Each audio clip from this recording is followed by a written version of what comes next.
I think mentorship is the basis of so much of the success we see in the Saudi startup and entrepreneurship market. A lot of these companies that have great mentors, I go on to be an advisor, so I end up becoming, like, it just is a natural progression. Well, I'll have, a stake in the company, some part of the equity to then maybe more formalize the process. But it's a really great way when you have these early stage mentors. It's an assessment for both people to see, do we like working together? Do we like having conversations? Do we add value to each other? Yeah. And because I always thought these seizures were also my ultimate superpowers. They gave me this unique way to look at the world, this unique way to navigate it. It gave me a sense of self and a sense of purpose. It made me realize early on how valuable life is and how beautiful and how fragile and how we're all here for a limited amount of time. So I really want to do the thing that I want to do. I really want to, I don't want to just passively be somewhere for 20 years. I'm a mentor in a lot of different companies that are in different sectors, from biotech to water innovation to an AI company to a logistics company to an edutech company to a woman who has an amazing gym, all these different sectors. So every single time I sit down with them and we discuss their business model, meaning how they make money as a company. Every single one of these companies makes money differently, their strategies are differently, the way they do partnerships are differently, and it helps me expand and stay fresh. Welcome to Success Saudi, a podcast featuring leaders and entrepreneurs in KSA. Our aim is to provide you with local tips and wisdom to help you on your own journey to success. My name is Maria Kamedi, and I'm here today with Emon Shakoor. Emon is an entrepreneur, a venture capitalist, an angel investor, and an advisor. She founded Blossom Accelerator, Saudi Arabia's first tech inclusion accelerator, in 2017. She's a venture partner at Oryx Fund Hambro Perks. She serves on the investment committee of OQAL, Saudi Arabia's largest angel investment network.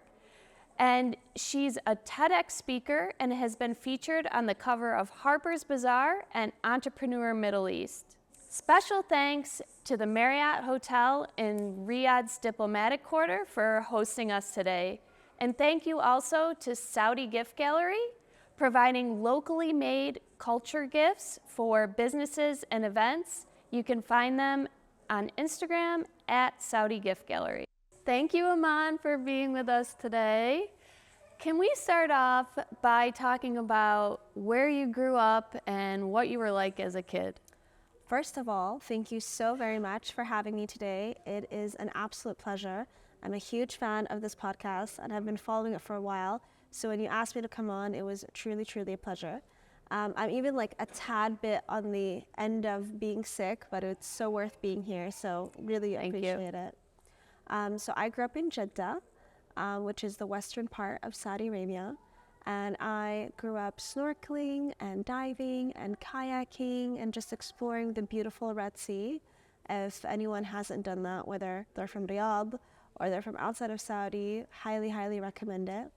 As a kid or as a child, honestly, I wasn't that much different than I am today. I was talkative, I was hyper, I always had a personality that was larger than life. I've always been a manifester. So as a kid, I remember I used to, this is gonna sound really funny, but I used to like look at the mirror and like pretend I'm interviewing. And I used to pretend that I'm interviewing with someone. I mean, back in the day, it was like Oprah. That was who I was. It was interviewing me. And I would just be answering questions and introducing myself. And like my mom would come by my room and I'd be like, oh yeah, Iman's just, in an interview. So. How old were you? Probably 6. Where did this come from? I mean, was it from seeing Oprah on TV? It's very interesting. I always felt like there was something big I was going to do in life. And I had no idea what that was. There was no pressure on me that I had to do it or in a certain form or capacity. But it was just an intrinsic belief that I always had. For some reason, that's where I saw myself. Like as a very little girl, I just used to tell my parents, and you see children today tell their parents these things like, one day when I grow up, I'm gonna be this, and it's almost like children sometimes intuitively know. And I don't know if on some level I didn't know the how or the when or it was gonna come about, but I knew. And so I even remember back then my interview questions were just like, so yeah, like, yeah, I would like pretend they were asking me like, what hobbies do you like to do? And, you know, why do you like to play with dolls? And what do you think of dolls?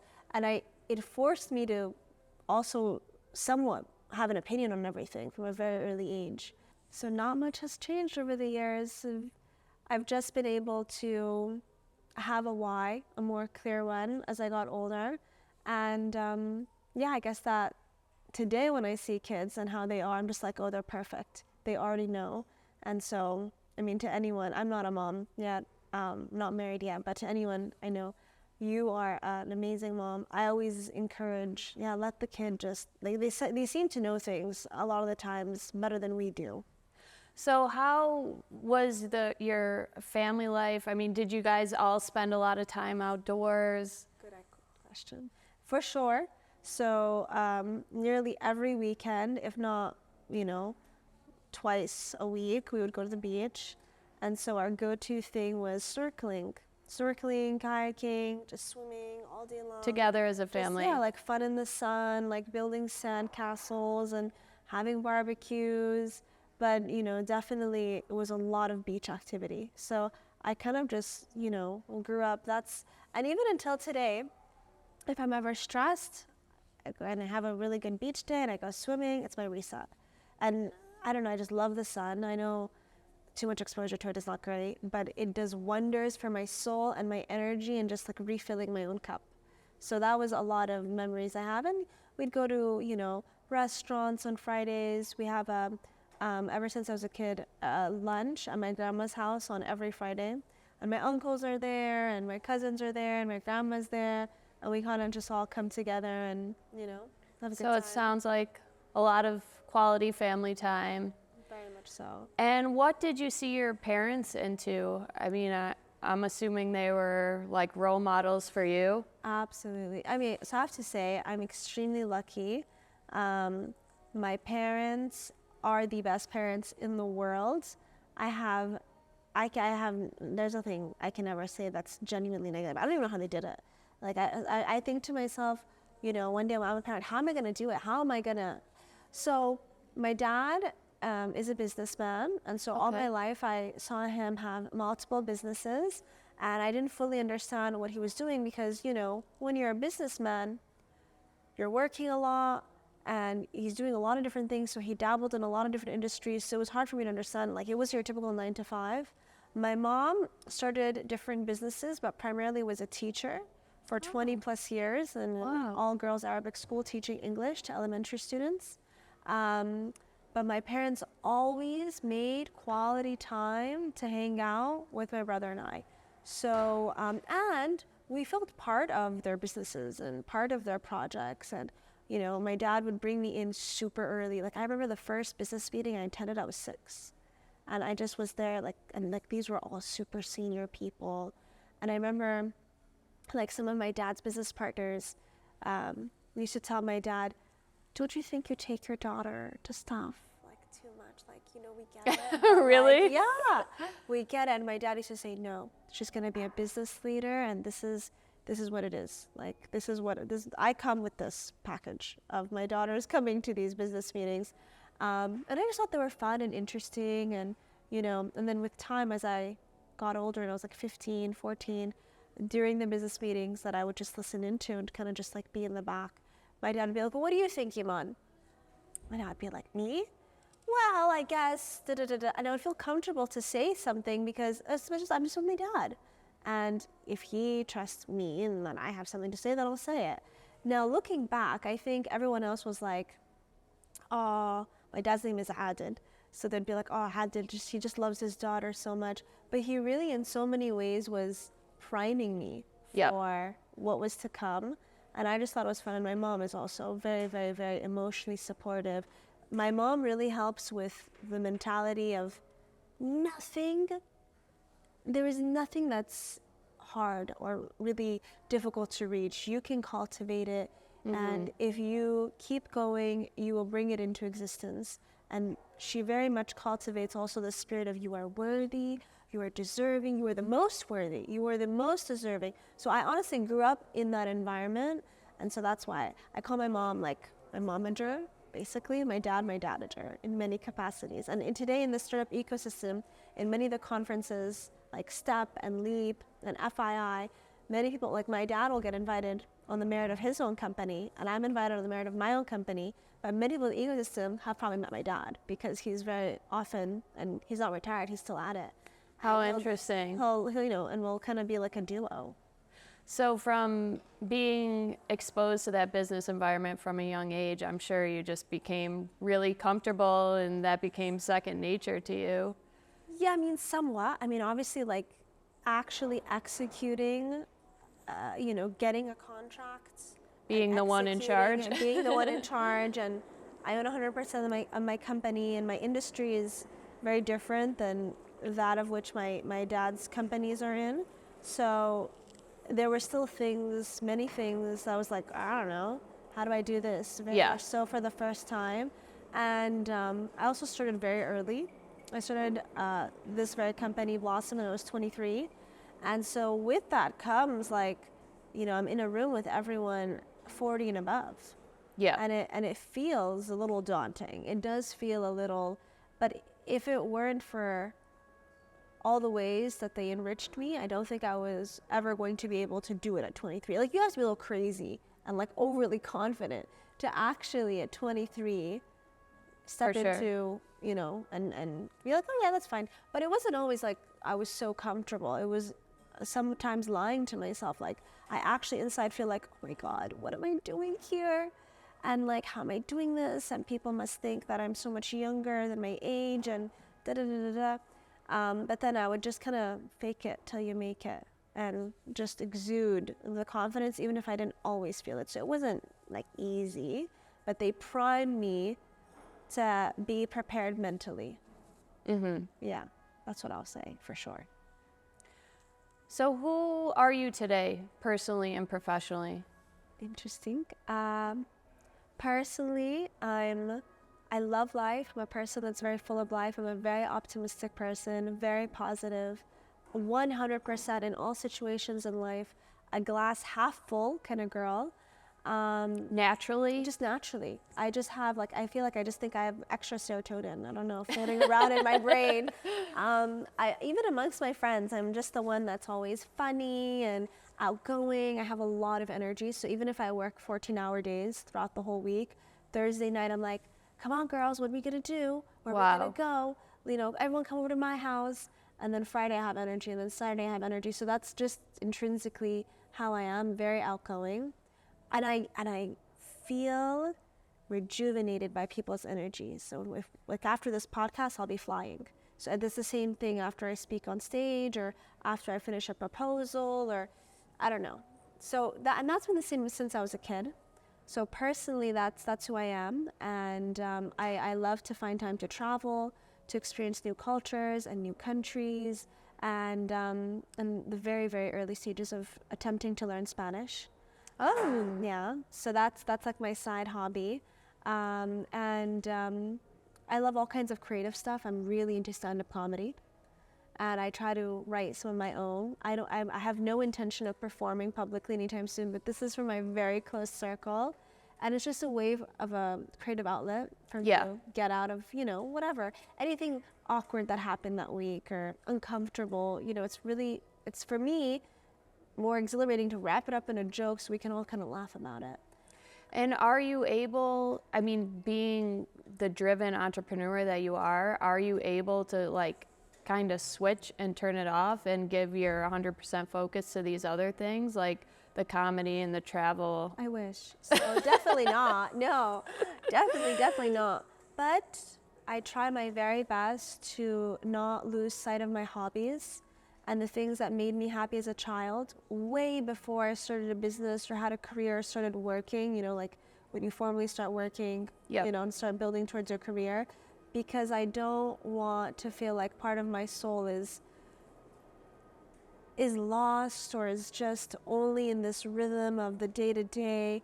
For my creativity, for my well-being, I find it very important for myself to continue snorkeling and continue painting and continue, doing all the things that make me happy that have nothing to do with work. Mm-hmm. And they actually help me in my work because, again, it makes me more creative, be a better leader, be more balanced, have more empathy, have more capacity for others if I have capacity for, first and foremost, myself. Yeah. So that's how I look at it. Now, do I have enough time for it completely? No, but I work on it. And when I feel like I'm really getting off balance, I try to reset. It's a work in progress for you. I mean, definitely not 100%.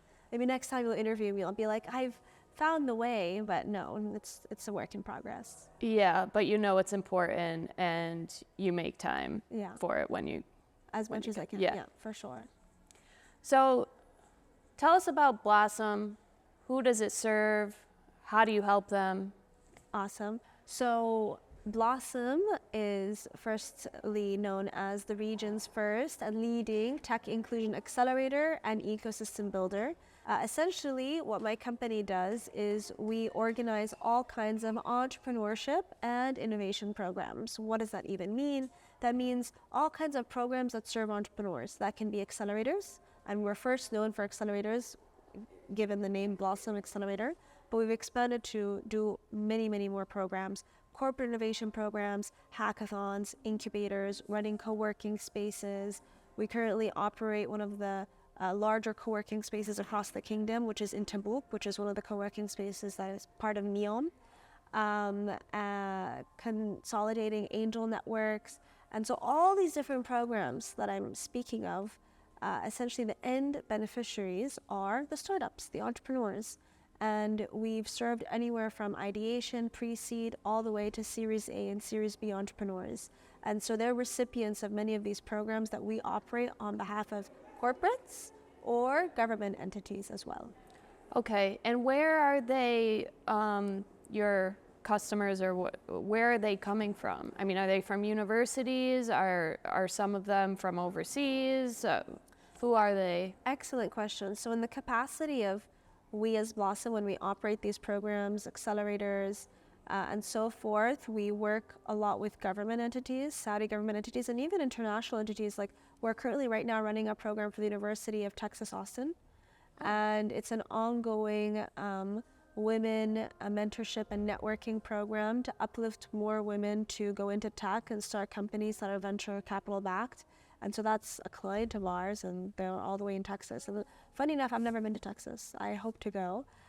So our clients, and sometimes they're corporates, so we've served Google, we've served Oracle, we've served a ton of Saudi government entities, ministries, and so forth. So those are our clients, but also our end user, if you may, are the startups. And us really ascertaining that the quality of programs are not only top tier, but are also extremely fit for the needs of the Saudi market.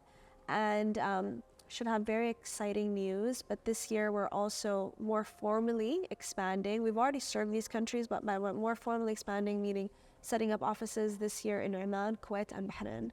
So that's around the corner. Wow, congratulations. Thank you.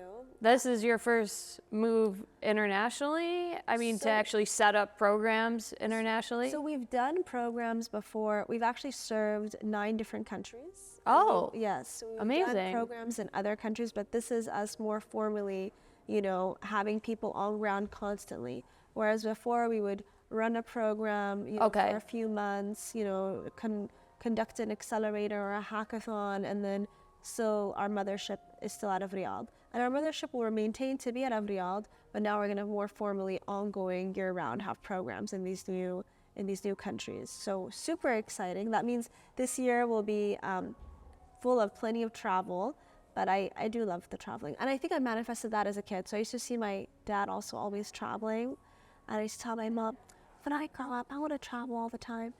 And now I do. And now sometimes I'm like, I just want to stay home and go grocery shopping. But yeah, it is exciting. It's all about balance, which I'm trying to learn to navigate. And we'll have a whole different discussion. You can ask me any kind of wellness question too, and because I'm exploring that too, to maintain my sanity in all of this. With these international partnerships, can you tell me, like, how they come about? I mean, is it through your networks and the programs that you run that, these other entities find you, or do you have like people on your team doing outreach? Excellent question. I think at the core, it's a combination of excellent work, credibility, and really good word of mouth. Okay. So rather than your typical, let's do sales, Yes.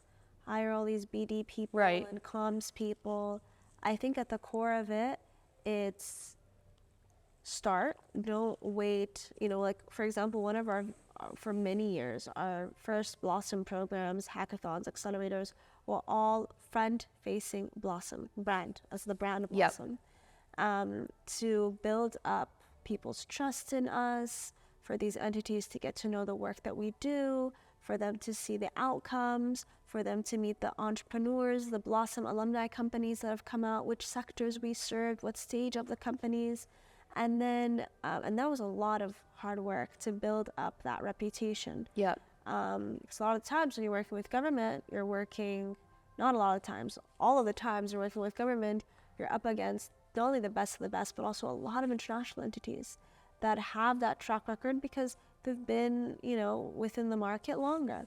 So it takes a lot of effort and, good word of mouth and credibility and people who continuously, again and again, it's longer than your typical sales cycle. There's no real, okay, the magic formula is 6 months later or 9 months later or 1 year later.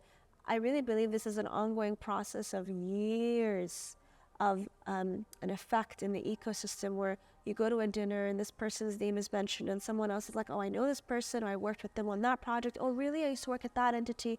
Now I work at this entity. Oh, that startup that they served is actually, my cousin's daughter. It's this butterfly effect that takes a lot of time for it to come into place. And so for anyone listening, that can sound like a lot of work, and it is. But the other side of it is so beautiful and is so promising, because today with a lot of the work that we do, and for a lot of our government clients, I can't mention all their names specifically because they're confidential, but the beautiful thing about implementing programs for Saudi's government is being part of creation of, putting into effect with these government entities, working with them, the 2030 vision, and seeing before our eyes not only implementing programs towards privatization and the creation of new jobs, and really, creating an ecosystem for entrepreneurs and the startups. And, we always need more deal flow. Venture capitalists and investors always need, more startup deal flow coming out of these programs. So that's the best part about working with the entities that we do. So do you even have sales or business development people on your team? Definitely we do. Oh, you do? We do. Okay, you still have people handling this. Because we also serve a lot of corporates, and Okay. those follow the more typical, sales cycles. Right. A lot of Q1, a lot of Q4, and definitely, yes. You're also a venture capitalist. So tell us about the work you're doing with Oryx Hambro Perks. Absolutely. So I'm a venture partner at Oryx. Oryx Fund is one of the premier early stage MENA funds.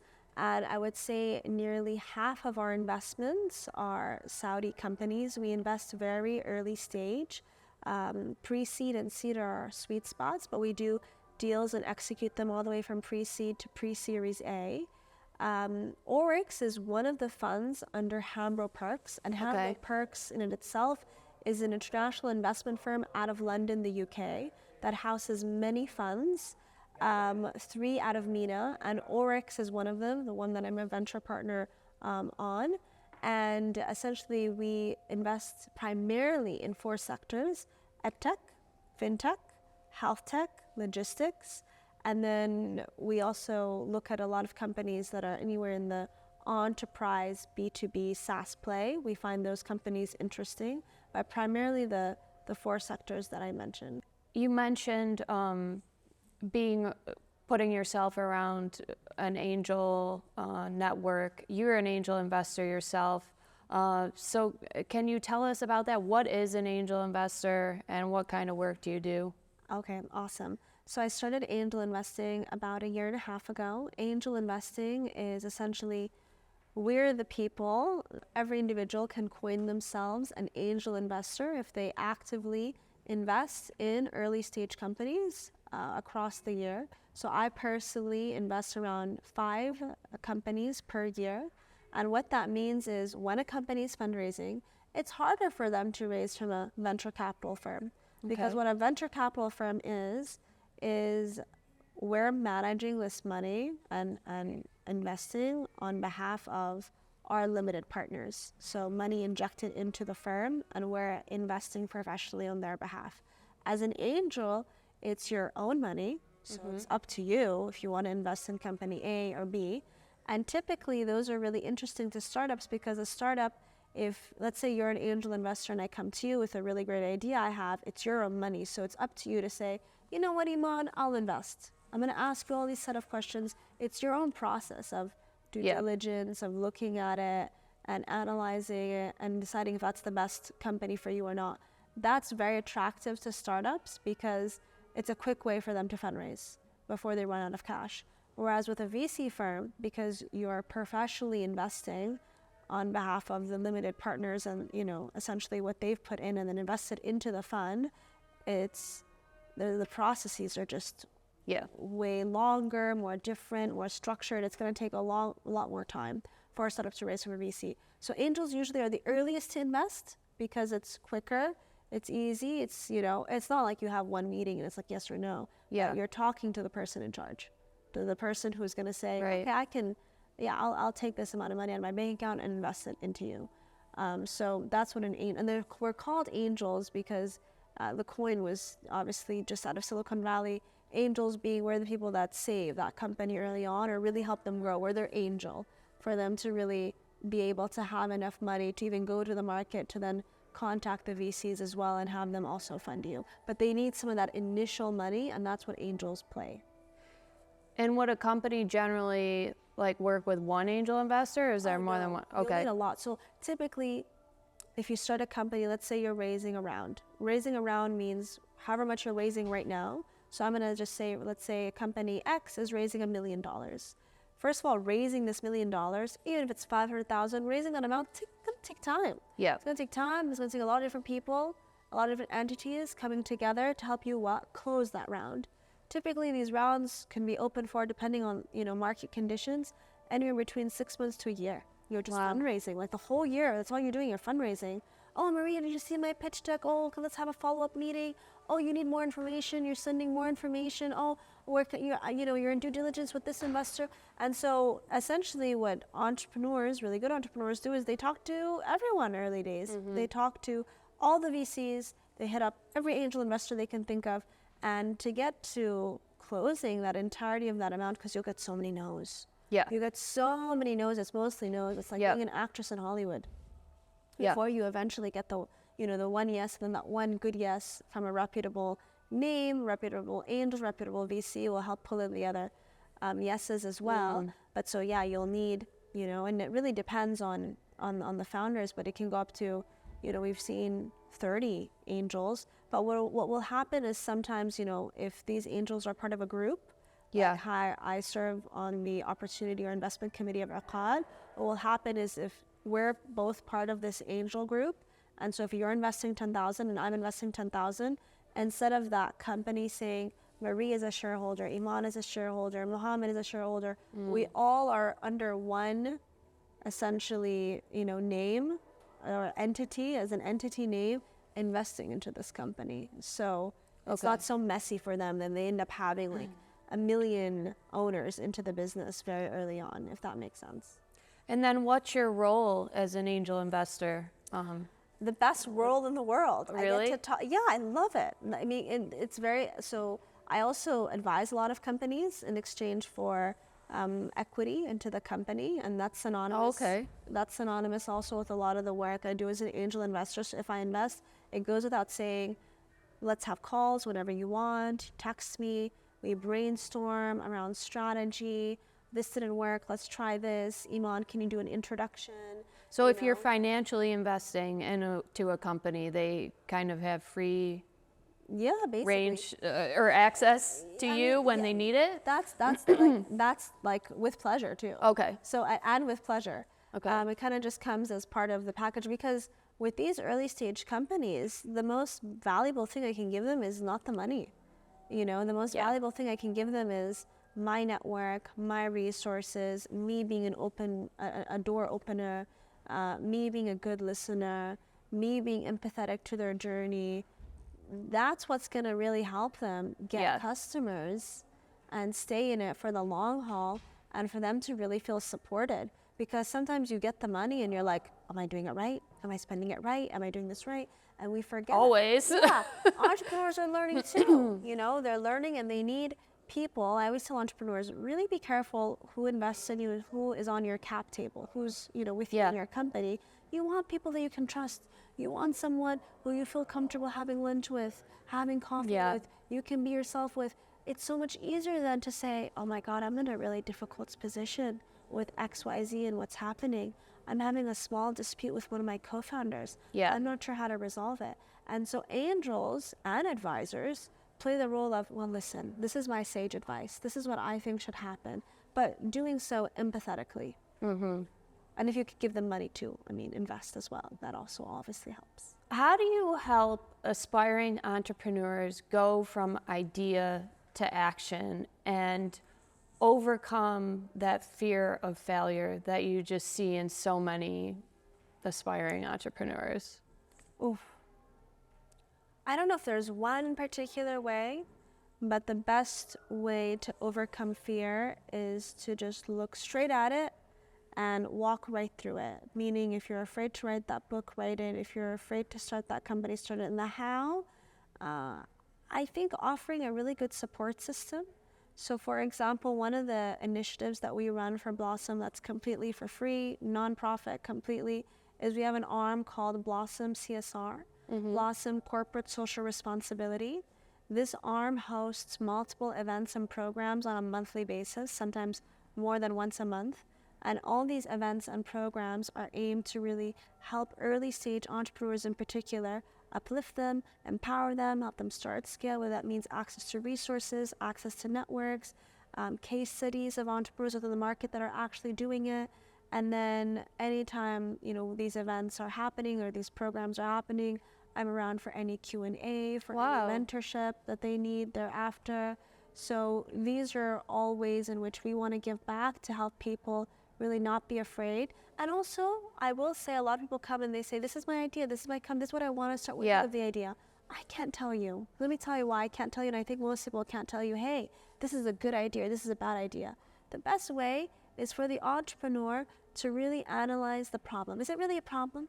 Is it something that you suffer from, your friends suffer from, the community suffers from? If it's a problem, then it's going to pay a dividend. If it's a problem and you've come up with a solution, and there's a need for it within market, even if it's a niche, you know, because not everything is going to be as big as Hunger Station and Kareem and so forth. But if you're solving for a problem, then I think you're on a really good start, regardless of sector, stage, etc. And then two, if the entrepreneur themselves is really passionate about the solution. So often, maybe the market size isn't so big, right? And so therefore, it's not an interesting company for us to invest in on behalf of Oryx, or even for me personally as an angel investor, because we want big growth and high growth. But perhaps they're so passionate about, you know, the solution. They're the best entrepreneur to be doing that job. They've dedicated their life to, you know, learning about this sector, this industry. Then I think that's also a really good recipe for success. So the how comes later, right? No one can tell you in one setting, this is how you do it. We can always help, like, hey, listen, and that's what entrepreneurs should do. Instead of asking, is my idea good or bad? Launch even if you think it's too early to launch with whatever you can. It's not about how much resources you have, but how resourceful you can be. Launch, go to market with whatever capacity you can, and see if people are willing to buy, willing to download, want to engage, want to partner. Those are indicators. But throughout the way, you want a mentor to help hold your hand, to help give you that sage advice as well. So I think those culminating efforts is what helps people overcome the fear. And also, I would say, fear is always going to be there. Just embrace it. Like, embrace waking up and saying, I'm really afraid that I built something that no one wants. It's okay to kind of allow yourself to feel that fear. Yeah. That then you're able to really see, okay, what can I do about it? Maybe I pivot, maybe I change this, maybe I continue, maybe I just, keep trying harder, and with time it's going to come, and so forth. Right. So it's a process. It is a process, and realizing too that is part of being an entrepreneur and charting your own path is, throughout this stage of your business, you're going to be trying different things, and often you don't know what's going to work. Absolutely. And, you make the best decision you can. Sometimes you never really know. Right. And something that always helps me is when I'm, having trouble moving forward, it's like, what's the next step? The one step that I can take towards this, putting this idea into action, and just focus on that one step. And once I do that, what's the next step? Do you have any advice for anyone or somebody fundraising or looking for mentors? Absolutely. So when it comes to fundraising, I notice that a lot of entrepreneurs don't give themselves enough time. I often hear entrepreneurs say, I'm going to close my round in a month or 3 months, which is extremely difficult. You should give yourself anywhere between 9 months to a full year. Wow. Also, maybe you're raising more than you actually need. Really assess, right, why am I raising? I need this specific amount of money to get me to the next stage of the company. So if you don't need to be raising $1 million, then don't. If $300,000, for example, is sufficient for you to get to that next stage, then that's it. Raise less amount of money. 1, it's easier to close, less amount of money. 2, you're diluting yourselves as the founders a lot less. So why sell more shares if you don't need to? 3, always look for smart money, smart capital, which means you can find money anywhere, right? You can. There's plenty of money around. Yeah. But you really want to find, especially if it's your company, this is something you're dedicating the next 10 years of your life to. You want partners, because investors are going to be your partners on the cap table with you in your company that you can trust, that you can go to. It's not just the money, it's the fact that they're door openers. You can access their network. You can go to them when you have problems. They'll help you access new customers, new partnerships. You need people that you really want to add to your team, you're really excited about. So that's what I say. Look for smart money, people who have money but can also offer all these other things as well. So it's kind of a 2-in-1 for you. That's all things fundraising that I can think of. On the mentorship front, obviously, if you find and attract the right investors, those people will also by nature be your mentors. If you're not ready to fundraise, or you're just looking for mentors for the purpose of mentors, and this is outside of entrepreneurship, this can be for a man or woman looking to, climb that corporate ladder, get that new job. They want to launch a podcast. Maybe a lot of people are, listening to this and thinking, oh, Maria should be my mentor. The best way, if I'm looking for a mentor, I would approach them is, well, I'm pretty relentless, so I'm just going to follow the advice that I give to myself. I'm not shy on LinkedIn. I connect with people all the time, new people that I want to learn from, that I want to have engaging conversations with, and I kind of just approach it from a curiosity point of view, where I say, wow, this person is really interesting. Let me message them on LinkedIn. If I see them at an event, let me say hi, let me introduce myself. And then once we've broken that first degree of barrier, I'll be as open, and I used to do this a lot early days. Hey, would you be my mentor? What that would mean was, what that would mean is essentially I would ask you for an hour of your time once a month, very informally. It can even be a Zoom call. You don't have to turn on your camera, and I might want to pick your brain sometimes. Would that be something you'd be up for? I know you're really busy. And also understanding the boundaries of that person. Like, this person has a full-time job, has a family, has their own hobbies, has all the other things that are happening in their life. So for them to accept you as a mentor, I would first and foremost formally ask, hey, do you have time to be my mentor? Would you be interested? Is what I'm doing of interest? 1. 2, do they have the time? And if they have the time, set it up for them in that, you make it easy for them. If I accept to be someone's mentor, and their expectation is every single time I WhatsApp you, you answer. I WhatsApped you 2 days ago. Why didn't you answer? I need another Zoom call this week. no, this person is not someone you're paying when they're your mentor. Their mentor is someone, that you want to help you expand your mind to get to that next step, and it's someone you really look up to. So you have to respect their time is something that I would also say. And then look for people who you want to be, people that you look up to, people that are industry experts in what you're looking to create. And with time, you'll find that you don't only have one mentor. You have a group of mentors. Maybe in other industries we call these people role models, but the difference is that these mentors will actually be engaging with you, and they'll be your on-ground, really good word of mouth as well, if they have these really great relationships that you've cultivated with them. Why would someone be a mentor? Why would they dedicate their time to mentorship? Rewarding. Because it's so rewarding? And I also learn. I learn new things. So, for example, I'm a mentor in a lot of different companies that are in different sectors, from biotech to water innovation to an AI company to a logistics company to an edutech company to a woman who has an amazing gym, all these different sectors. So every single time I sit down with them and we discuss their business model, meaning how they make money as a company. Every single one of these companies makes money differently, their strategies are differently, the way they do partnerships are differently, and it helps me expand and stay fresh, right? Yeah. And also learn from these people. I learn from them. When I sit with them, it takes two to tango. I'm giving them my sage advice, but I'm also listening, and I'm also learning, and I'm also observing. And it's just incredibly rewarding. It's kind of like asking, why does one volunteer? Another thing is, I think mentorship is the basis of so much of the success we see in the Saudi startup and entrepreneurship market. A lot of these companies that have great mentors, I go on to be an advisor. So I end up becoming, like, it just is a natural progression. Well, I'll have, a stake in the company, some part of the equity to then maybe more formalize the process. But it's a really great way when you have these early stage mentors. It's an assessment for both people to see, do we like working together? Do we like having conversations? Do we add value to each other? Yeah. And mentorship is so great because even if those relationships don't continue and you don't formally continue being a mentor for the next years, etc., maybe it's only like a 3-6 month period, you were part of that person's success. I can't tell you how many people were my mentors early on that because of them, this is where I am today.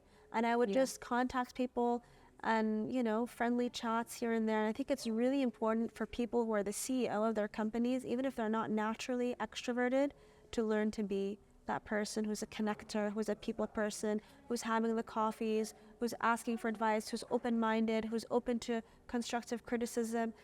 That network of cultivating those relationships also eventually pushes sales. So what does that message look like on LinkedIn? A lot of the times it's, hi Maria, I came across your LinkedIn profile. This is what I do. And be very specific and short.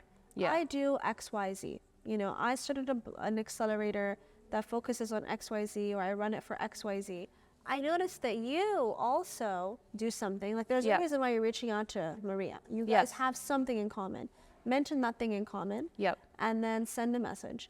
By the way, most times people won't reply, so that's okay. 1 out of 10 times they will. A lot of times they won't. Okay. That's fine. I'm also very relentless. Well, I'll look at who our friends in common are, and I'll see let's make up our friend in common. I'll call her Sarah. Yeah. I'll be like, Sarah, I've been meaning to really connect with Maria. I know she's really busy.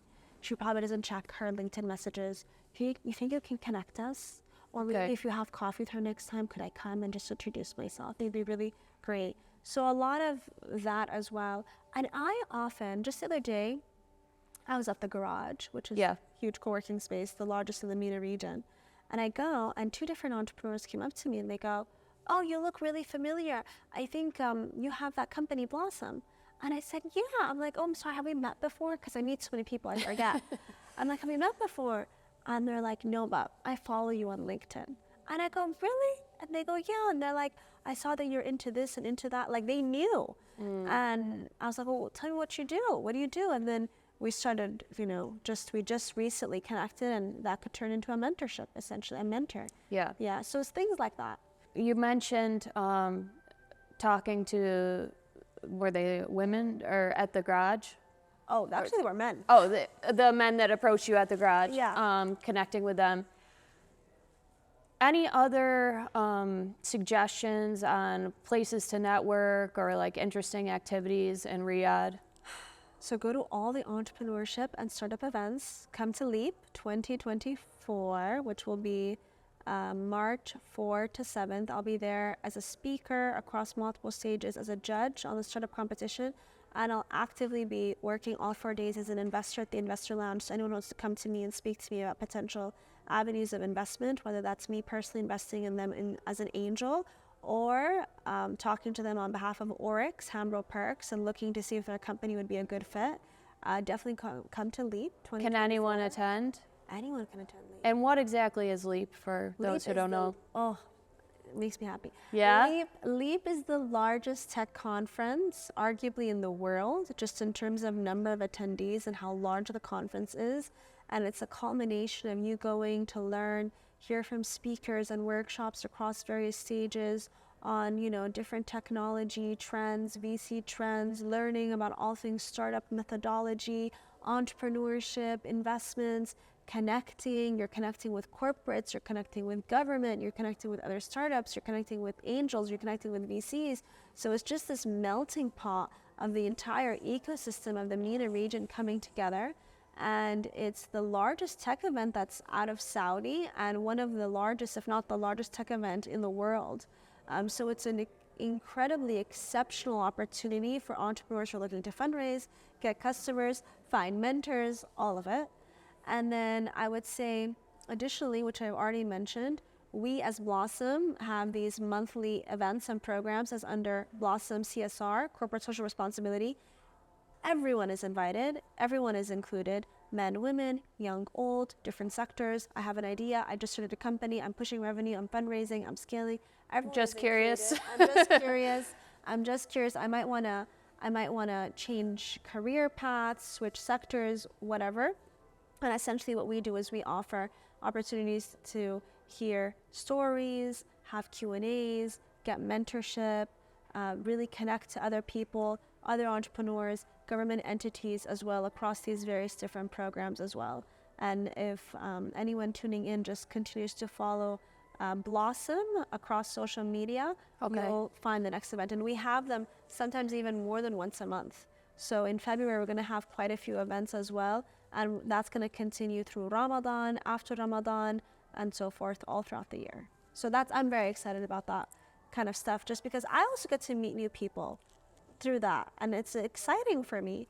You went into neuroscience based on your journey with epilepsy. Yes. Can you tell us what it was like growing up with epilepsy? Absolutely. So this is one of the things that's very near and dear to my heart, and I'm also very open about. Ever since I could remember, I've had seizures, and I can remember back to the age of 4. And I actively had seizures for nearly 20 years, so until I was 24 years old, of different types, but formally diagnosed at the age of 9, because when I was younger, like I would have maybe a seizure or 2 a year, and then it turned into 50 plus seizures a day from the age of 9 to 24. And it was my first time feeling excluded. So I would go to school, I would be very much teased, people didn't understand what it was. I would miss a lot of information in class, just try to take notes, and just 1 minute I'm there, 1 minute I'm not. When you have a seizure, it's when the electrical functions of the brain go haywired. So you lose a lot of your cognitive abilities to see, to hear, to speak, sometimes your motor skills to walk. So you'll often see some people fall on the floor and they actually convulse. So I would have some of those as well. But I'm so grateful for having them and growing up for them. It gave me my backbone. It's what makes me confident and outgoing. Because I always thought these seizures were also my ultimate superpowers. They gave me this unique way to look at the world, this unique way to navigate it. It gave me a sense of self and a sense of purpose. It made me realize early on how valuable life is and how beautiful and how fragile and how we're all here for a limited amount of time. So I really want to do the thing that I want to do. I really want to, I don't want to just passively be somewhere for 20 years and I know, and then at the end of it, I get that works for a lot of people, but I personally don't want to passively be somewhere for 20, 30 years and then just get a retirement paycheck from it. For me, life is short and it's zestful, and I want to hone it and also activate everything about me that potentially could be special, or things that I could harness and put it to good use. So I think that's the biggest blessing of growing up with a disability has been for me. And I'm not afraid of using the word disability. I don't think disability is a dirty word. It's a badge of honor I carry, and I'm very proudly an entrepreneur and venture capitalist with a disability. And it has tied into the mission of why Blossom is also a tech inclusion accelerator. What does that mean? It means that I think some of the best startup teams in the world, I think some of the best founders are not only diverse in nature, whatever that means for them. It could be gender, it could be background, it could be perspective, it could be major, it could be neurodiversity, however way they grew up, however, they identify. It could be ADHD, it could be on the bipolar spectrum, whatever they define underneath the sun. But I do believe that people who are in touch with that sense of self that they have, and teams, so different co-founders that come together from different backgrounds, right, who've experienced life differently, when they come together, I think those make for the best startup teams.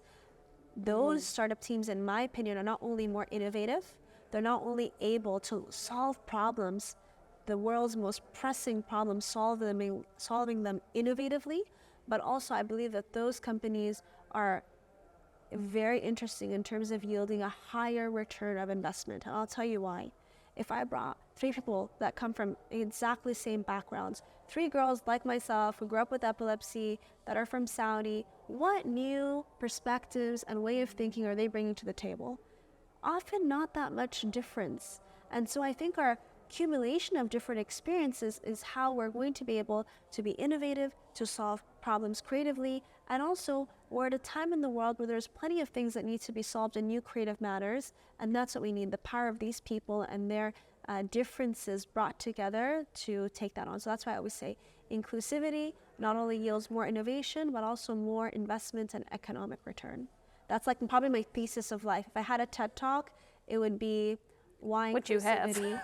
I have a TEDx. If I had like a okay. TED like out of San Francisco, it would be on things, all things inclusion. And I think I'm the walking, testimony for it. And it also helped me just be more empathetic to the world around me and connect with people and be curious and, and humble me in that I am wildly imperfect.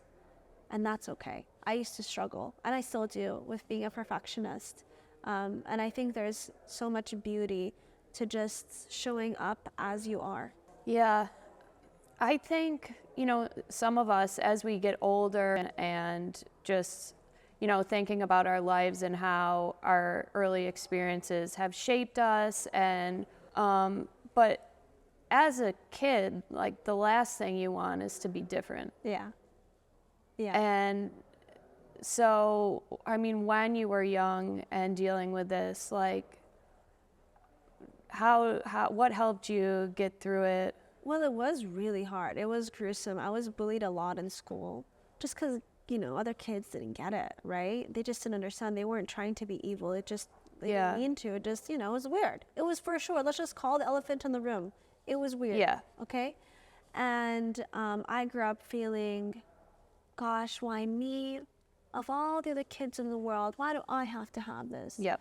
And there was no medication that would really control my seizures, maybe help them a little, but not really control them. And so I always had them. And one day I said, you know what? What if I just embrace it? What if I also write down, I had like this little notebook I would carry around with me in school. I'm going to write down all the reasons I have seizures. And I swear to you, I still have this notebook today. This was like one-on-one manifestation as a kid without being taught manifestation. But it was my coping mechanism. So I would write in this notebook, okay, come on, let's pretend, what are all the different reasons? And I'd say, okay, I have seizures because one day I'm going to talk about it with other people and make a difference. I have seizures maybe because one day I'll start like a company around it. I have seizures because one day I'll write a book about it, or I'll share my story, or I don't know, maybe I'll be on like a cover of a magazine, and and then I won't feel so alone in the world because I'll be connected to all these other people who probably feel the same way, but no one else is talking about it. And I just really believed in that. I just really believed in that. I would interview myself in front of the mirror. You know, I would like paint this picture of what my life was going to be. And I don't think any of that, I would have never been that kid if I wouldn't have had epilepsy and seizures every single day, day in, day out, talking to people through college, after college, during interviews. I've had a seizure surfing. I've had a seizure snorkeling. I've had a seizure rock climbing. It's just like through and through. Thank God I still don't drive. Thank God for everyone's safety, including my own. But I probably wouldn't have been as introspective and full of life. So that's the how. And it's difficult. It's not like, well, here you go. 1 + 1 = 2. Just go ahead and journal and all your problems will be solved. It is a journey. And I have my days where I'm feeling great.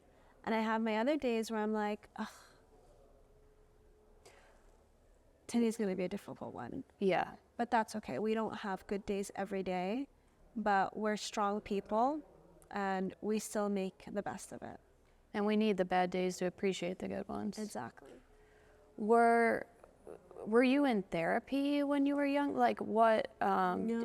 did your parents like encourage you, and where did you get this idea to journal?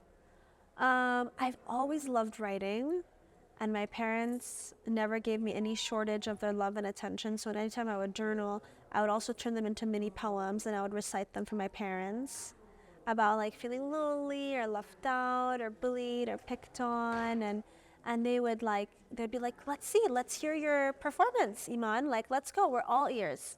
And I'd be like, okay, like it would make me feel important for sure and validated and heard and felt and seen. And they would also tell me that there's some bigger reason and all the things I have to look forward to. They never made me feel bad, like, oh, our poor daughter who da-da-da-da-da.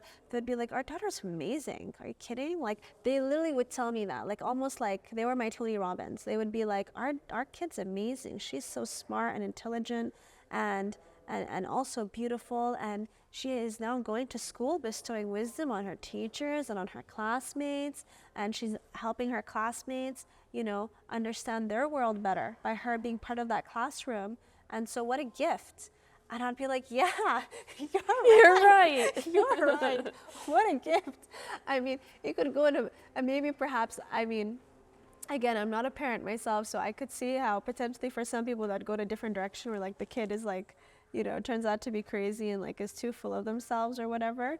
But I think for me, it's what I really needed, because like I was bullied a lot, and it really just helped me connect to myself, and then everything turned out okay. I will tell you, when you're okay with yourself, other people are okay with you. So I remember growing up having birthday parties, and all my friends would come. Like, yeah, we would have incidents at school where they would bully me, but then they would come over and we'd have such a great time. And we used to like lip sync together to like Britney Spears, and you know, we'd really bond. And I really believe if you're okay with it, if you're on a fundamental level happy with who you are, you're completely accepting, you don't really need other people's validation. I learned that really early on in life.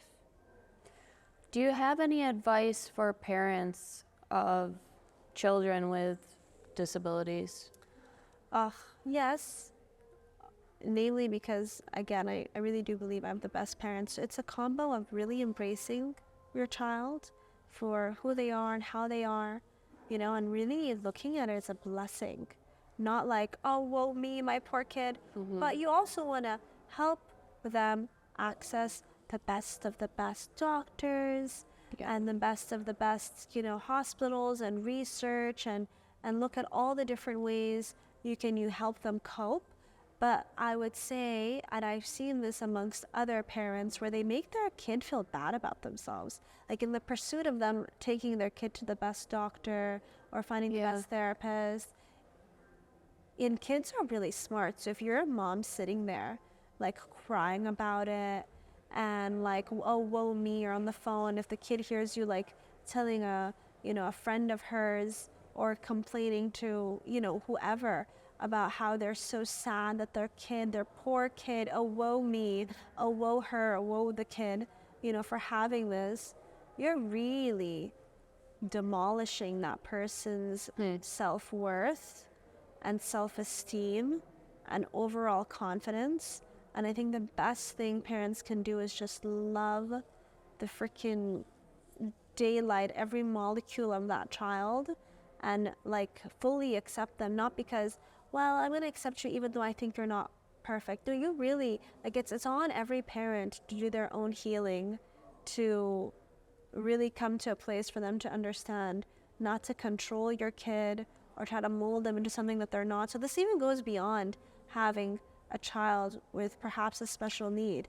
If your child doesn't want to grow up to be a doctor, don't force the kid to become a doctor. He or she might become a miserable doctor. They'll become a doctor, maybe a miserable one, and then they'll be unhappy, and then they'll get, backaches earlier in life and pain earlier in life and all this other stuff. So I would just say really nurture them and then let them be whatever they want to be. Maybe they'll be the world's best, like tennis player. Who knows? You wanted them to be a doctor, but like find your own life and heal so you don't have to vicariously live through them. What has helped you the most in your own entrepreneurial journey? It's a big one. I think really being committed to the vision, listening to the market, surrounding myself with the ultimate support system beyond my family, the mentors that I choose, the people I choose to spend my time with and befriend. All of it makes all the impact and all the difference. And being tenacious and essentially never taking no for an answer. I mean, I think I'm known famously for when people tell me no, I just say no to their no. And not in the capacity to be stubborn, but to just really with vigor go after what I want, if that's what I really believe is right for me, and being very open to pivots and agility and perhaps changing the way or perhaps changing the outcome. I mean, we've changed our business model at Blossom in many, many different times throughout the years. So I'm always open to learning and growing, but whilst remaining extremely focused and committed. I think that culmination. All right, Emon, we have some rapid fire questions. Are you ready? I'm ready. All right. Best purchase you've made in the past year? My personal fitness coach. Favorite items to gift? Well, for this one, I'll say I don't have a standard because I gift according to the person, not according to what I like. I analyze every person and what's unique about them, and then I really think hard about what to give them. So no standard, but if it's Ramadan, dates from Batil. What helps you get through a hard day? Lately, walking, just going for a walk to clear my mind. Health hack? There is no health hack, is the answer. Get enough sleep, eat your fruits and veggies, exercise for at least 30 minutes a day, whatever that means for you. Take care of your mental health. Don't surround yourself with people that are toxic or negative or that come down on you or criticize you all the time.